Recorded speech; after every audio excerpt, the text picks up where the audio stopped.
My name is Sage and I'm 34 years old.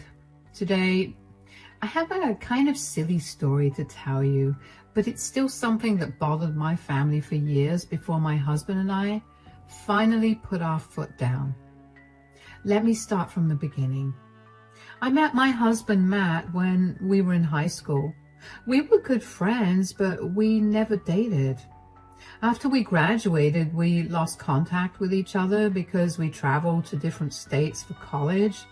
After graduating from college, Matt came back to our home city, and a year later I came back too. We happened to run into each other at a grocery store and went right back to hanging out like we did back in high school. We developed feelings for each other, and after dating for 3 years, we got married. Our relationship was perfect. Matt and I were always on the same wavelength, and there was almost nothing that we disagreed on. So when Matt asked me if I wanted to start a family only a few months after we got married, of course I agreed. We were both in stable jobs and were more than financially ready for a child. We began trying for a child, and after 6 months of trying, I became pregnant with my son, Corey. Corey has been the light of mine and Matt's life, and we've done everything we can to protect him and make sure that he's happy. You might be wondering what exactly we needed to protect him from. Well, allow me to answer that question. My mother-in-law, Wendy, is a bit of a nightmare. Back when we were in high school, I remember she would do anything she could to embarrass Matt. She would show up to pick him up in the most bizarre outfits, or she would blast the most embarrassing songs. She would send Matt the most inappropriate school lunches that initially had all of us in stitches, but as they got more frequent, they began to get horrifying. Anyway, I'd assumed that she left that back in the day, but apparently she loved to terrorize kids. Wendy and I had a cordial relationship. We didn't hate each other, but we also weren't each other's biggest fans. When I found out how much Matt was scared of her, constantly trying to joke around at his expense, my impression of her only went further down. I only kept the relationship cordial because she was still Matt's mother at the end of the day, and I did not want to disrespect her. Matt and I decided before Corey was even born that if Wendy did any of the things that she did to Matt, we'd cut contact with her. Well, Wendy began terrorizing Corey almost as soon as he could talk. She kept pushing him around, taunting him, and basically doing anything she could to get a rise out of him. Every time Matt and I tried to put our foot down with her, she'd burst into tears and tell us that she was sorry and that she would never do it again. She would beg us to not let her be apart from her only grandson, and she would tell Matt that he was the only family that she had left, essentially manipulating him into feeling sorry for her. Matt and I would cave in and forgive her for a few weeks, and she'd behave well, and then she'd start again. This went on for 3 years, which is something I deeply regret. And then one day, Wendy came over to spend time with us when she suggested that she'd take Corey to the park for a walk. I was hesitant about sending him with her because I made it a point to only let Corey be around her when Matt and I were present. She usually never made any of her jokes when we were around, but Wendy was very insistent about taking Corey to the park. And when Corey heard that he could go to the park, he also started begging me.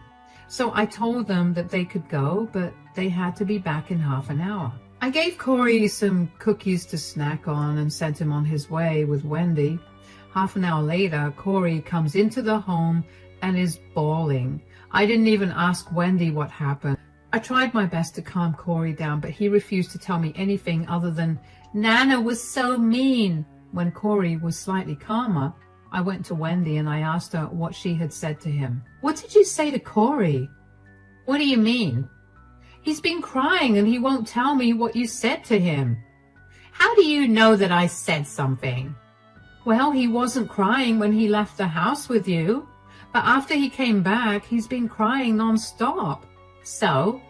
It could have been one of the boys at the park that said something mean. Corey told me that you said something mean to him. Can we not play this game? Just tell me what you said. I didn't say anything mean. I was just pulling his leg. Corey, sweetie, come here. Yes, Mama? What did Nana tell you? Please tell me. I promise neither Nana nor I will yell at you, okay? Nana said that I was an ugly duckling and that I will remain ugly forever because I did not share my cookies with her. What? Wendy? Why would you say that? Are you seriously laughing right now? Corey, I promise you that what Nana said isn't true. I'll talk to you in 5 minutes. Until then, you can go play. Oh, come on, stop coddling him. It was just a bit of fun. Plus, it taught him the importance of sharing. Your fun hurt Corey. Nothing about that was funny. How could you say something so mean to him? You seriously don't think it's funny? There's nothing funny about destroying a child's self-esteem. You know what? I've had enough of your stupid jokes. There's no need to be so serious about it. It's all just fun and games. It's not fun and games for Corey. Every time I let you be around him without supervision, you find some way or another to make him cry. And then Matt and I have to spend hours consoling him and trying our best to make him forget about your mean words and actions. It's not my fault you guys are raising Corey to be weak and oversensitive. I'm just trying to toughen him up for the real world. You can do that through other ways as well. You don't have to bully him for him to learn about the real world. Bully? I'm not bullying him. I'm just joking around. Well, he does not like it, and neither does Matt or I. So from now onwards, I'm not letting you anywhere near my son. If you want to talk to him, you can call us and we'll let you speak to him. Are you cutting me off because of one joke? It was not a joke. You hurt Corey. Why aren't you the least bit apologetic? Because I know I did nothing wrong. You know what? Fine. I'll stay out of your lives. I don't want to be around such insensitive people. I was glad that Wendy left the house when she did, because if she didn't, I was sure that I was going to say some really mean things that she definitely would not have appreciated. When Mark got back home from work that day, I told him what Wendy had said, and he was so angry that he texted Wendy to tell her that I was serious about her not coming back until we said so. Wendy realized she messed up again and tried her best to get us to give in and forgive her, but we simply couldn't bring ourselves to do that. Instead of responding to Wendy, Matt and I did what we always did when Wendy upset Corey. We spent the next few days doing everything he liked so that he would feel loved and happy. After a few months, Matt and I decided to forgive Wendy, but we would not allow her to be around Corey at all. It was something that Corey was happy about too. I kept my distance from Wendy, but I let Matt treat her however he wanted because she was his mother. And that's how it was over the next 2 years. We barely spoke to Wendy, but we did make sure to check in on her whenever it was too long since we spoke to her. We spent holidays and birthdays with my family, and we made sure to wish Wendy well during those times too. Wendy tried her best to get back in contact with us, but we shut it down fast. The thing is, she was never genuine about her apologies. She was frustrated that we weren't giving in again, so she'd switched from apologizing to mocking us. It was infuriating to have a conversation with her, so I just made Matt deal with that. She was a lot easier on him, and I guess that was why she believed that she and Matt had grown closer. She would always call Matt, and while he mostly ignored her calls, he still picked them up from time to time. Anyway, one day while Matt was in the shower, Wendy called him. I ignored it, but she kept calling him. She never called more than twice in a row, so I figured something was wrong. I picked the phone up. Hello, Matt? Hi, Wendy. Matt's taking a shower right now. Is everything all right? Oh, yeah. I'll just call when Matt's free. I needed to ask him for a favor. No, it's okay. What is it? I just feel a lot more comfortable talking about this with Matt, so I think I'll just wait. He'll tell me anyway, especially if it will involve a decision that we need to make together. Well, my house had some water damage, so it's getting renovated right now, and I wanted to know if I could stay at your place for a while. Oh, how long do you need to be out of your house? About a month, but it could be longer depending on how fast the work gets done. They're still discovering places around the house that have water damage. Ah, I know that we don't exactly have the best history, but I would really appreciate it if you help me out. You know that I don't like you being around Corey. You always use him to play pranks, and not only is it embarrassing for us, but it's also very embarrassing for him. I know. I got it from the last time you yelled at me. I have nowhere else to go. I wanted to talk to Matt because he'd be more understanding about this. Even if Matt was more understanding, he'd still need to talk to me about this. Why are you such a prude? Gosh, it's like you can't even take a joke. I can take a joke when it's good. What you do is humiliating, not funny. Are you seriously going to hold that over my head forever? And are you not going to let me have proper shelter because of that? Why can't you stay at a motel instead? We can help you cover some of the expenses if you like.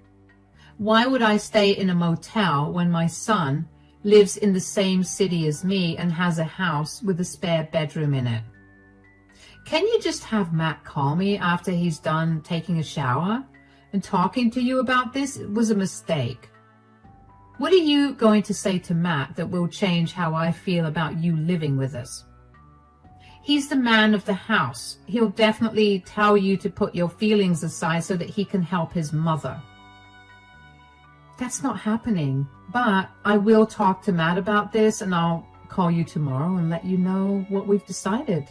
I need to have your answer in 2 days. All right, I'll let you know. I'll be very honest with you. I did not want her in my home. I have been having a very good 2 years without seeing her too much, and her living in our house for probably more than a month felt like a repercussion for not seeing her often. But I talked to Matt about it anyway. Matt also suggested that she stay at a hotel initially, but when I explained that Wendy was against that idea, Matt was upset because of her entitlement. We discussed what to do for a while and eventually decided that we would let her stay with her. She was still a part of our family, and even though we did not enjoy her company at all, we didn't want to turn her away without giving her a chance. She had also been on her best behavior for the last 2 years, so we figured we'd give her a shot. We also had a conversation with Corey about whether he would be okay with his Nana living with us for a little while, and he said he was okay with it. We had a spare room that Wendy could occupy, but we would set some ground rules for her to follow. Matt and I knew that Wendy would hate the rules, but we knew that those rules needed to be there if we wanted some peace of mind in our own home. I called Wendy the next morning while I was at work to tell her what Matt and I had decided. Hi, Wendy. Oh God, are you calling me to tell me that I'm not allowed to stay with you? You have to understand that I have nowhere else to go. Calm down. I talked to Matt about it, and even though neither of us is too keen about you staying here, we understand that you have nowhere else to stay, so we've decided that you can stay with us. Oh, thank God. But you have some serious rules that you need to follow. What? You have to pick up after yourself, do your own laundry, and make sure that your room is clean. And you are not allowed to pull any pranks on us, no matter how harmless. What is this, a jail cell? Why are you guys so adamant about me not being a good person? We're not saying you're a bad person, Wendy. You just can't seem to understand what's okay and what's not. It's not my fault that none of you seem to understand what's actually hilarious. Do you want to stay with us or not? Of course I do. but I don't want to have to follow so many rules. Then you can stay in a motel where you won't have to follow any rules at all. Fine, whatever. I'll obey your stupid rules. If you play a single prank on any of us, especially Corey, we will make you move out. Do you understand? Yeah, sure. Does Matt know that you've given me such strict rules? Of course he does. He agreed with whatever I just told you. You're the worst thing that's happened to this family. Matt used to love my jokes, but after he met you, he's changed. Matt never liked them from the start. He had no choice but to bear with it because you are his mother. Corey doesn't like it either, and I will do anything to make sure that he's not uncomfortable in his own home. If that means kicking you out, then I will do it. You're ruining his life by sucking out all the joy from it. You'll regret it someday in the future, believe me. Corey is a very happy kid, but I can assure you that he does not like your jokes. If you still have a problem with our rules, you can simply not stay with us. No, I want to stay with you. I was stating my opinions. Fine. We'll see you here tomorrow then. Of course, I wasn't expecting Wendy to listen to all the rules I set up, but I really only wanted her to listen to one rule, and that was about her pranks and jokes. Wendy came over the next day and was cold towards me, but I didn't care. I kept Corey away from her as much as I could, and whenever Corey had to be around Wendy, like during dinner or TV time, either Matt or I would be present. Wendy's stay at our place ended up extending past a month, and even though I wasn't happy about it, I didn't mind too much. Wendy wasn't a very bad guest. I mean, she wasn't very clean, and she definitely waited until the last minute to do a huge pile of laundry, but she also offered to cook meals for all of us, and she helped me do other chores around the house. So when she offered to start making Corey's lunches for school, I agreed.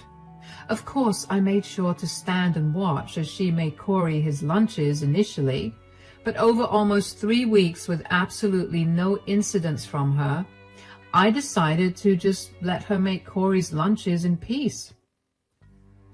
Everything was fine for a few days until one day while at work, I got a call from Corey's teacher, Miss Leslie.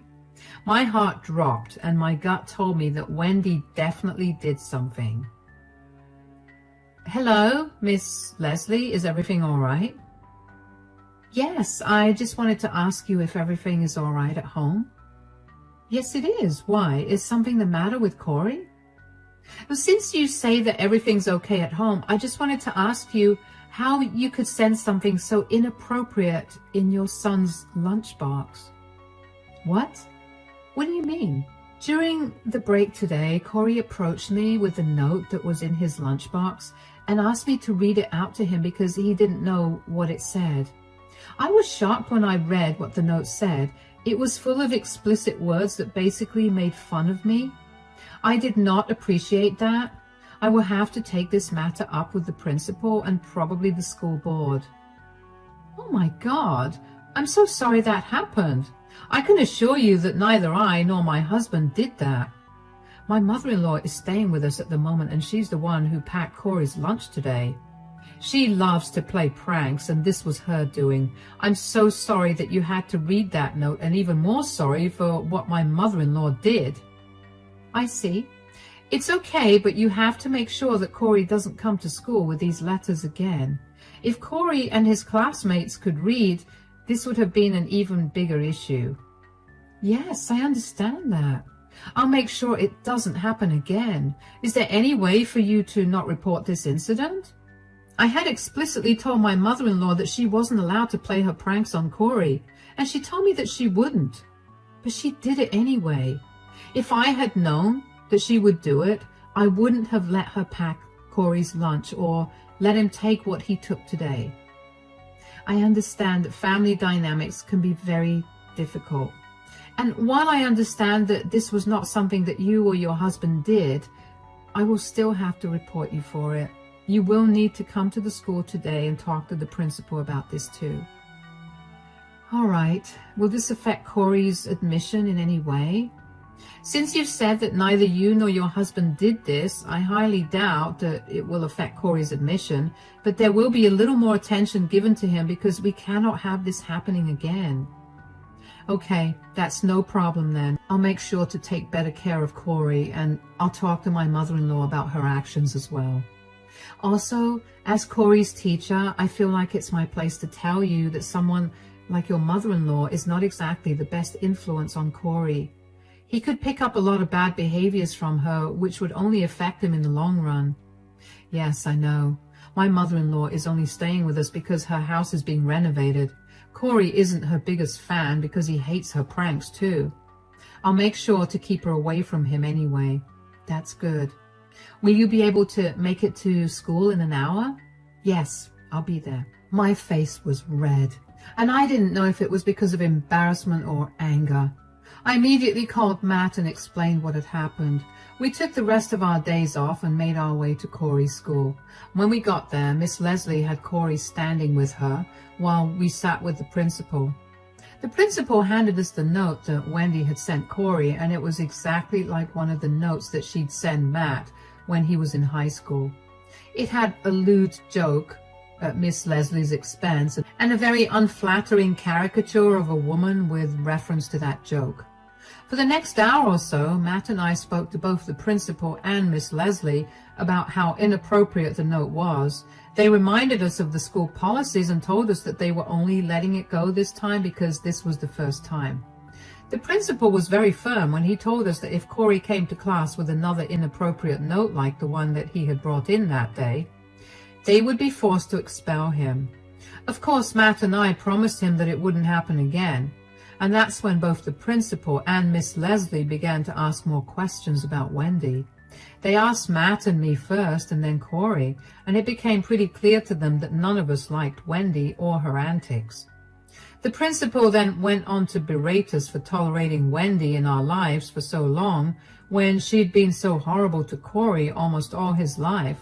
Matt and I were ashamed, but we also recognized how right he was. We had let Wendy manipulate us for too long, and our son suffered at her hands. We left the office with Corey in our arms, and we took him out for ice cream and made sure he was doing okay before we went back home. When we got home, Wendy was standing at the door waiting. "How was school, Corey?" "Corey, sweetie, go to your room. Mommy has to speak to Nana." "What's wrong?" "What's wrong? What's wrong? Do you know how much trouble you almost got Corey in today?" "What do you mean?" "Do not play dumb, Wendy. We were called into Corey's school because of the note that you put in his lunchbox." "Why did you do that? Do you know how embarrassing that was for us?" "Oh, come on, that was just a joke. Why is everyone so uptight? I'm sure his teacher got a good laugh out of it." "You think his teacher got a good laugh out of you calling her fat and ugly, among many other explicit words?" "I would have laughed." "Nobody cares about that. Nobody cares about what you find funny or not, Mom. You almost got my child thrown out of school because you thought something was funny."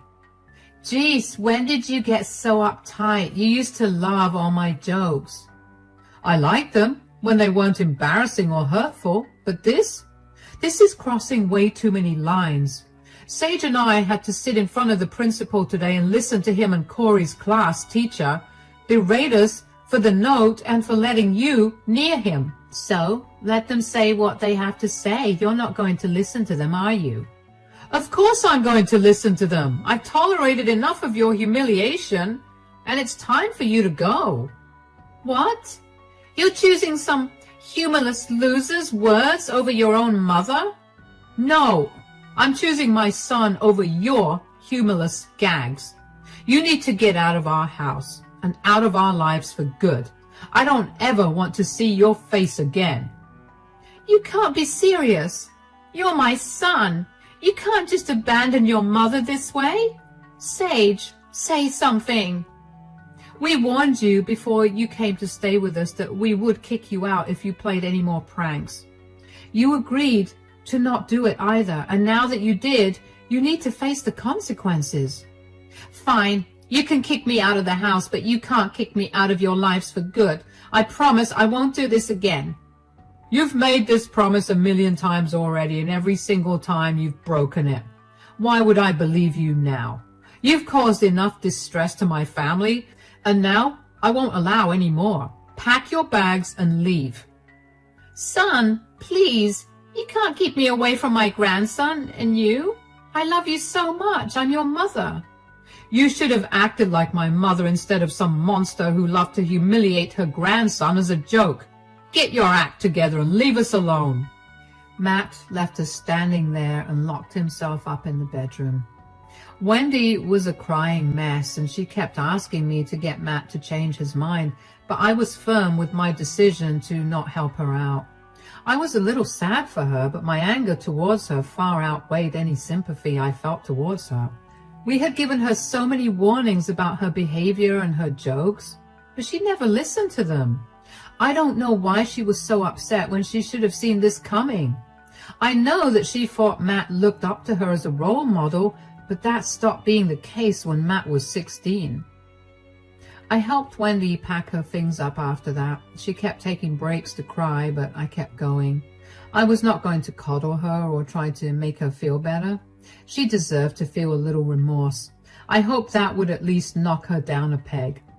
I hoped she used this as a lesson to be more considerate of other people's feelings. I thought about this while I was packing Wendy's things up, but those thoughts were swiftly gone when, right before she left, Wendy looked at me with spite and told me that she was going to fight to get her grandparents' rights over Corey because she was going to be in our lives whether we liked it or not. She was never going to change. The next few weeks was spent hiring a lawyer to fight against Wendy because she really did try to fight for her right to visit Corey. However, Corey explicitly stated that he did not like Nana and did not want to be around her. Along with that, I got reports from Corey's school about Wendy's inappropriate gag. That was enough for Wendy's request for visitation to get denied. Wendy was fuming at that. She kept trying to contact us to tell us that she was never leaving our lives. She even went as far as to show up at our house at random times just to knock at our door and scream like a banshee. Initially, Matt and I ignored her, but when we noticed how terrified Corey was getting, we decided to file for a restraining order against Wendy. Once we were granted that, Wendy stopped coming around. That did not stop her from blasting us on social media for being horrible people with no sense of humor or care for their family. Matt and I decided to block her and move on with our lives. Knowing that Wendy isn't going to be a part of our lives for a very long time is a very comforting thought. I feel a lot more at peace, and Corey is even happier. He no longer has nightmares or worries about every little thing. I don't know what's been happening with Wendy, and I don't care to know either. We're back to being the perfect, happy family, and there's nothing better than that.